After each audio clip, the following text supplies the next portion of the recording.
আল্লাহ তাআলা আইয়ুব আলাইহিসসালামকে দান করেছিলেন অফুরন্ত ধন-সম্পদ, জমি-জায়গা, পশুপাল, অনুগত স্ত্রী ও বহু সন্তান। মানুষ তাকে ঈর্ষা করত, ভালোবাসত, শ্রদ্ধা করত। কিন্তু একদিন সব বদলে গেল। আল্লাহ তাআলা তাকে পরীক্ষা দিতে চাইলেন।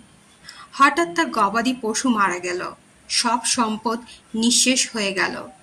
ভয়াবহ রোগে আক্রান্ত হলেন, দেহে পচন ধরল, চামড়া খুলে পড়তে লাগলো। লোকেরা তাকে ঘৃণা করতে লাগলো, দূরে সরিয়ে দিল। কিন্তু তার স্ত্রী, যিনি ছিলেন ধৈর্য ও ভালোবাসার প্রতীক, তিনি সেবা করতে থাকলেন।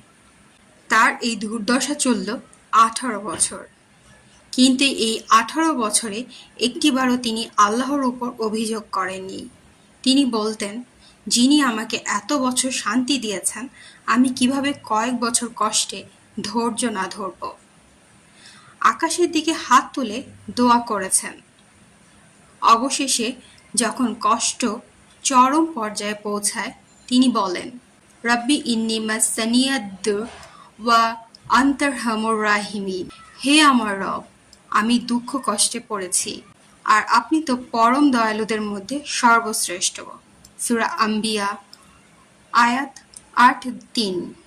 আল্লাহ তার দোয়া কবুল করলেন। জমিনের নিচে তার জন্য ঝর্ণা সৃষ্টি করলেন। তিনি তাতে গোসল করলেন, পান করলেন। সব ক্ষত মুছে গেল। তিনি ফিরে পেলেন তার যৌবন, সুস্থতা, সম্মান।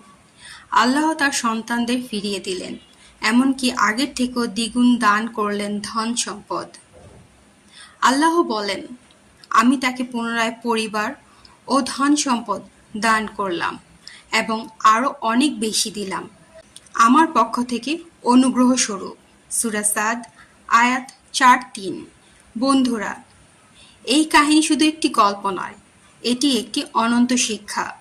ধৈর্য ধরা মানে হেরে যাওয়া নয়, বরং জয় আসার অপেক্ষা। আল্লাহ আমাদের বলেন, ইন্নাল্লাহা মা'আস সাবিরিন। নিশ্চয়ই আল্লাহ ধৈর্যশীলদের সাথে আছেন। তাই যখন জীবনে ঝড় আসে, ভেঙে পড়ো না, বরং হযরত আইয়ুব আলাইহিসসালামের মতো মাথা নিচু করে বলো, হে আমার রব, আপনি দয়ালুদের মধ্যে সর্বশ্রেষ্ঠ।